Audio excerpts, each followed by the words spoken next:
नाज़रीन आदाब, ख़ास खबरों में आपका इस्तकबाल है। मैं मोहम्मद हसनैन हाजिर हूँ अहम खबरों के साथ। पहली खबर राफेल डील को लेकर आ रही है।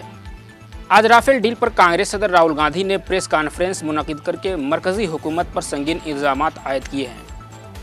उन्होंने मरकज़ी हुकूमत पर इल्ज़ाम आयद करते हुए कहा है कि मुआहदा में शामिल एक अफसर ने भी फ्रांस के साबिक़ सदर के बयान को सही बताया है।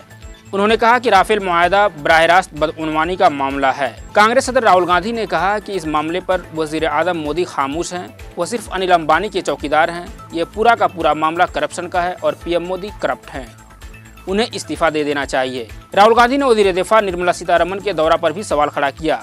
उन्होंने कहा कि निर्मला सीतारमन ने अचानक फ्रांस का दौरा क्यों किया, इसमें इमरजेंसी जैसी बात क्या थी। राहुल गांधी ने कहा कि दसाल्ट कंपनी के साथ कई सतह पर कॉन्ट्रैक्ट हुए हैं। कंपनी वही कहेगी जो हिंदुस्तानी हुकूमत उससे कहने के लिए कहेगी। कंपनी के अंदरूनी दस्तावेज में लिखा गया है कि मुआवजा के बगैर इस डील को पूरा नहीं किया जा सकता। पहले फ्रांस के एक्स राष्ट्रपति ने कहा था कि हिंदुस्तान के प्रधानमंत्री ने उनसे कहा था कि अनिल अंबानी जी को राफेल का कॉन्ट्रैक्ट मिलना चाहिए। अब राफेल कंपनी के सीनियर एग्जीक्यूटिव ने कहा है, और मैं पढ़ लेता हूं, according to an internal document from Dassault obtained by Mediapart and revealed here, the alliance between the French company and Anil Ambani's Reliance Group was a compensation. Wording सुनिए, was a compensation for the purchase of Rafael. This document contains a summary by staff representatives of a presentation of the Dassault Reliance Aerospace joint venture plant in Nagpur made to them on May 11th by Dassault Aviation's Chief Operating Officer. Effectively the group's second most powerful executive, Mr. Segelen. According to the summary, Segelen told the representatives it was imperative and obligatory for Dassault Aviation to accept this compensation in order to obtain the Rafael India export contract. तो बिल्कुल clear cut Rafale के executive ने कह दिया है और France के x राष्ट्रपति ने कह दिया है कि हिंदुस्तान के प्रधानमंत्री ने अनिल अंबानी जी को 30,000 करोड़ रुपए का कॉम्पेंसेशन दिया है। The reality is that the prime minister is corrupt. The Prime Minister of India is a corrupt person. अगली खबर दिल्ली से आ रही है, जहां पर साउथ वेस्ट दिल्ली के वसंत कुंज थाना इलाका में एक खानदान के 3 अफराद को कत्ल कर दिया गया। मौका से मिली मालूमात के मुताबिक मरने वालों में मिथिलेश, उनकी बीवी सिया और बेटी नेहा शामिल है। उन्हें चाकू मारकर मौत के घाट उतारा गया। इस हमले में मिथिलेश का बेटा सूरज भी शदीद तौर पर जख्मी हुआ है। वह हॉस्पिटल में जिंदगी और मौत के दरमियान लड़ रहा है। सुबह जब वारदात की इत्तला मिली तो मौका पर लोकल पुलिस और आला अफसरान पहुंच गए। फिलहाल कत्ल की वजह मालूम नहीं हो सकी है। बताया जा रहा है कि मिथिलेश समाजी तंजीम से जुड़े हुए थे। ज्वाइंट सीपी ने बताया कि सुबह पुलिस को कॉल मिली थी कि घर में चोरी और झगड़ा हुआ है। पुलिस जब मौका पर पहुंची तो पता चला कि उसके खानदान में 3 लोगों की मौत हो चुकी है, जबकि बेटा जख्मी है। पुलिस ने तहकीकात के लिए 8 टीमें बनाई हैं। दरा के मुताबिक कुछ सुराग पुलिस के हाथ लगे हैं। कातिलों की तलाश जारी है। कुछ मुश्तबा अफराद से पूछगछ भी की जा रही है। पुलिस को यकीन है कि कातिलों को तलाश करने में कामयाबी होगी। अब बात करते हैं मीटू कैंपेन की। मीटू कैंपेन का दायरा जूं वसी होता जा रहा है, उसके जद में आने वाले लोगों की फहरिस्त लंबी होती जा रही है। मीटू कैंपेन के तहत कई ख्वातीन सहाफ़ियों ने सहाबत से सियासत में आए मरकजी वजीर MJ अकबर पर जिनसी इस्तेहसाल का इल्ज़ाम लगाया है, जिसे लेकर मरकजी सरकार अपोजिशन के निशाने पर आ गई है और इस मसले को लेकर मोदी सरकार की खामोशी पर हमला तेज कर दिया है। कांग्रेस ने MJ अकबर के इस्तीफा की मांग की है। ज़राए के मुताबिक मरकजी वजीर MJ अकबर से नाइजीरिया का दौरा मुख्तसर करने और हिंदुस्तान वापस आने के लिए कहा गया है। सहाफ़ी रह चुके MJ अकबर पर मुख्तलिफ ख्वातीन ने जिनसी इस्तेहसाल के इल्ज़ामात आयद किए हैं। इकोनॉमिक टाइम्स की एक रिपोर्ट के मुताबिक ज़राए का कहना है कि MJ अकबर जुमा की जगह अब जुमेरात को ही हिंदुस्तान लौट सकते हैं। रिपोर्ट के मुताबिक एक अफसर ने बताया कि फिलहाल मामला ज़ेर गौर है, लेकिन उनका जवाब भी काफ़ी अहमियत का हामिल है। रिपोर्ट में यह भी कहा गया है कि इस मामला पर हुकूमत और बीजेपी के सीनियर लीडरों के दरमियान बातचीत भी हुई है। ख्याल रहे कि मीटू मुहिम के तहत कुछ ख्वातीन सहाफ़ियों ने MJ अकबर पर इल्ज़ाम लगाया है कि सहाफ़ी रहने के दौरान उन्होंने जिनसी इस्तेहसाल किया था। इन इल्ज़ामात पर खारजी उमूर के वज़ीर ममलकत अकबर का अभी तक कोई रद्द अमल सामने नहीं आया है। I think Mr. M.J. Akbar must either offer a satisfactory explanation or must resign forthwith. How can he be in the ministry with this serious allegation? We demand an inquiry into M.J. Akbar's conduct. उधर me too मुहिम को लेकर Delhi ख्वातीन commission के सदर और दीगर Bollywood actors ने मुतासरीन की हिमायत किया है और ऐसे मामलात पर अपनी खामोशी तोड़ने को कहा है। जो औरतें हैं जिन्होंने आके इतनी हिम्मत दिखाई है, इतना कष्ट जो बीता है उनकी ज़िंदगी में इतने सालों से, वो महसूस करना 10 साल, 15 साल, 18 साल और उसके बाद आके उसके बारे में बात कर पाना, वो अपने आप में काबिल तारीफ है।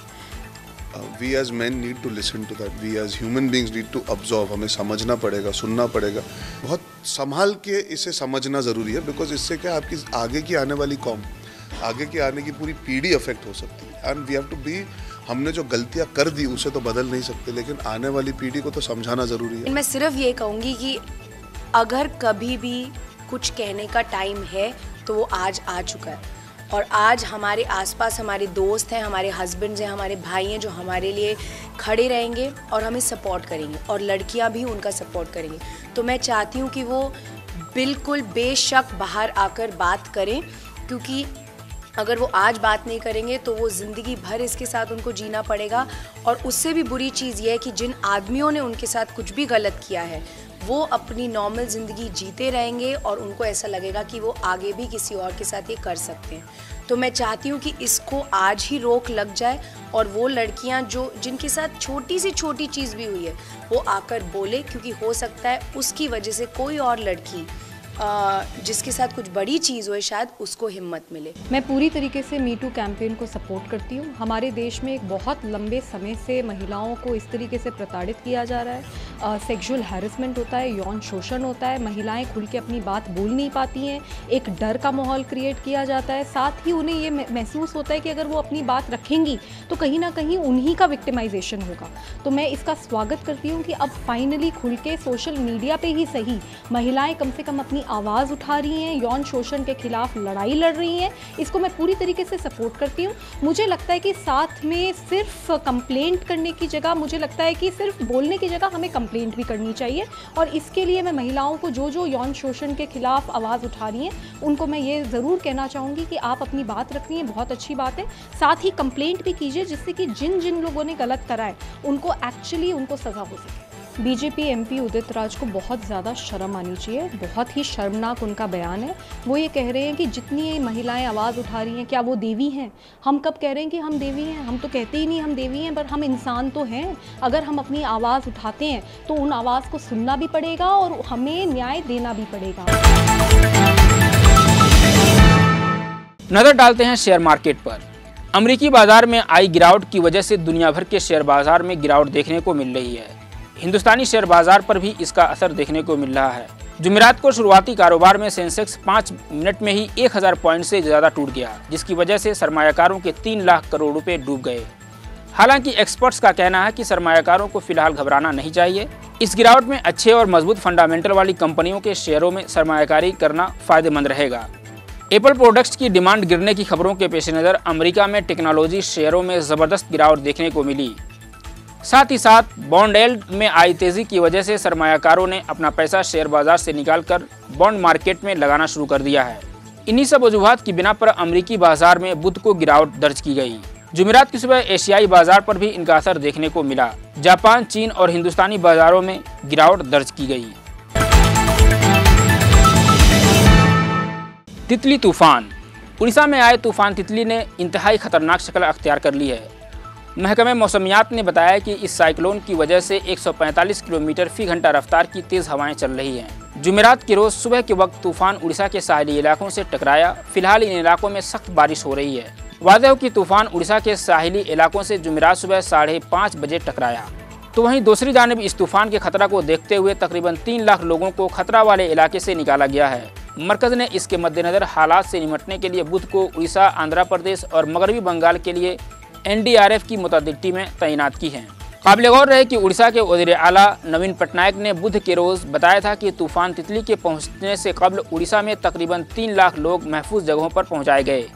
वज़ीर आला ने पूरी रियासत में सख्त बारिश के सबब तमाम स्कूलों कॉलेजों को जुमेरात और जुमा के रोज़ बंद रखने का हुक्म दिया है।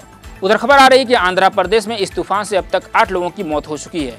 हम पूरा तैयार है, पंचायत तरफ से जिला प्रशासन हमको पूरा अलर्ट किया है और जिला प्रशासन से हमारा पंचायत से हर आदमी को हम जितना कोशिश करके सुबह से अभी तक सचेतन कर रहे हैं, सब माउथ से अनाउंस करके सचेतन किया और आदमी को बोला है कच्चा घर से नहीं रहने का और पूरा जीरो का जिलेट जैसा होगा। इसीलिए हम पूरा कोशिश कर रहा हूँ, कोशिश करके हर आदमी को इधर लेके और विकलांग आदमी है इसलिए वो आदमी को भी हम कैसे रेस्क्यू करके हमारा जो शेल्टर को लेकर आना वो पूरा से पूरा कोशिश कर रहा हूँ। अगली खबर बाबा रामपाल से जुड़ी है। हरियाणा में बरवाला में वाक़ सतलोक आश्रम मामला में रामपाल पर हिसार अदालत ने फैसला सुना दिया है। अदालत ने रामपाल को दोनों मामलों में कसूरवार करार दिया है। किसी भी तशद्दुद के खदशा के पेश नज़र हिसार जिला में दफ़ा 144 नाफिज है। ख्याल है कि सतलोक आश्रम में तकरीबन 4 साल पहले 5 ख्वातीन और 1.5 साल के बच्चे की मौत के 2 मामलात में ये फैसला सुनाया गया है। फैसला के पेश नज़र पुलिस को रामपाल के हामियों को मुत्तहिद होने का अंदेशा है, जिसके पेश नज़र पड़ोसी अजला और राजस्थान से मुत्तसिल सरहदें सील कर दी गई हैं। वहीं हिसार से आने जाने वाली सभी ट्रेनों का ऑपरेशन बंद कर दिया गया है। दूसरे अजला से भी पुलिस फोर्स को बुलाया गया है। हिसार में रैपिड एक्शन फोर्स की 5 कंपनियां तैनात कर दी गई हैं। गौरतलब है कि नवंबर 2014 में सतलोक आश्रम में पुलिस और रामपाल के हामियों के दरमियान टकराव हुआ था। इस दौरान 5 ख्वातीन और 1 बच्चे की मौत हो गई थी। उसके बाद आश्रम चलाने वाले रामपाल के खिलाफ कत्ल का मामला दर्ज किया गया था। आज की खबरों में इतना ही। अल्लाह हाफिज।